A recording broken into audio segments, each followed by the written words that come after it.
நமஸ்காரம்.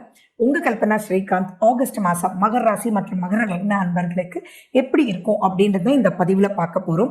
யாருக்காக இல்லையோ மகர ராசி ரொம்ப ரொம்ப ரொம்ப ரொம்ப நீங்கள் கிளியராக இந்த பதிவை இந்த 8-10 நிமிஷங்கள் உங்களுக்கானது அப்படின்றத முக்கியமாக நீங்கள் பார்த்துக்கணும். நிறைய விஷயங்கள் ஃப்ரிக்ஷன் இருக்குது. அதுலேருந்து எப்படி வெளியில் வரணும் அப்படின்றதும் எப்படியெல்லாம் நீங்கள் இதை டேக்கிள் பண்ணணும் அப்படின்னு தெரிஞ்சுக்கிறதுக்கு தான் இந்த பதிவு. நம்ம சேனலை இதான் ஃபர்ஸ்ட் டைம் பார்க்குறீங்கன்னா சப்ஸ்கிரைப் பண்ணிக்கோங்க. பெல் பட்டனை ப்ரெஸ் பண்ணுங்கள். ஆல் என்ற ஆப்ஷனை சூஸ் பண்ணிக்கோங்க. இதில் எப்படின்னா நிதானமாக கோவப்படாமல் அவசரப்படாமல் பொறுமையாக குடும்பத்தோடு டிஸ்கஸ் பண்ணி அப்புறம் நீங்கள் டிசைட் பண்ணீங்க அப்படின்னா எல்லா விஷயமே ஜெயிச்சிடலாம் அப்படின்றது நீங்கள் முதல்ல தெரிஞ்சுக்க வேண்டிய முக்கியமான பாயிண்ட்.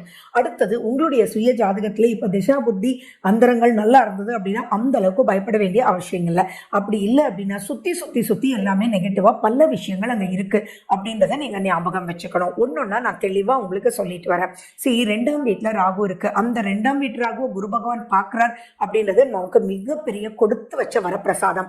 2ஆம் வீடு அப்படின்னா என்னங்க? குடும்பம். ஸோ அந்த குடும்பத்தை குரு பகவான் பார்க்கும்போது ஆட்டோமேட்டிக்கா உங்களை குடும்பத்தில் இருக்கிறவங்களுக்கு நீங்க புரிய வச்சு உங்களுடைய ஃப்ரிக்ஷன்லேருந்து எப்படி வெளியில வர்றது, தேவையில்லாத பிரச்சனையிலேருந்து எப்படி வெளியில வர்றது அப்படின்றத நீங்க அவங்களோட ஏதாவது மிஸ்டேக் பண்ணிட்டா கூட, வேகமா பேசிட்டா கூட, கோமா ஏதோ பண்ணிட்டா கூட அவங்களோட பேசும்போது அவங்க உங்க கூட இருந்து ஏன் தான் இப்படி பண்ணீங்க, போங்க உங்களால் தொல்லதான் அப்படின்னு சொன்னா கூட அங்க கை கோத்து உங்களுக்கு வழிவகுப்பாங்க அப்படின்றது நீங்க சந்தோஷப்பட வேண்டிய ஒரு விஷயம்.